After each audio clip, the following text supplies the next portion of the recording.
Sakubingelela sakwamukela futhi lapha kwiGuluva TV kanti ukubingelelayo umathinto wacebisa intombi yamshazalo wazamshazala yabadala zamqoma sangoma sake sikhombe emfuna nafica solution atshana athi umntana umuntu onqamana umntana ngomba ukutshela nolwazi okubingelelayo siza lapha nezindaba ezishisayo ngane zakwethu lapho khona ukhuzani esehlonishwe khona ngendondo yama SATMA lapho kubongwa khona amagalelo akhe okukhomba ukuthi uke wawumela uMaskandi esikhathini esiningi nesikhathi esinzima lapho khona emengelilodwa nje emele khona uMaskandi nalapho khona bekuthi makuvela khona ekwazi ukuthi evele njengoMaskandi. So ngane zakwethu lapha ama SATMA ayamhlonipha wase wabonga kakhulu wadlulisa ubonga kakhulu wathi uyahlonipha kakhulu iSouth Africa yonke kanye nama Blue Nation wonke uyabonga ngokukhethelekileyo ebese abonga ama Blue Nation nabo bonke abantu akwazi nethimba abamsene nalo.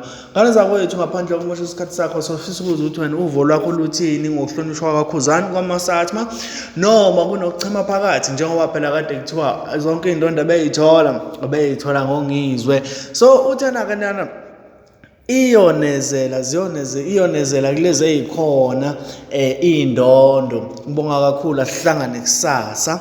Inkulumo yakhe ivele kanje.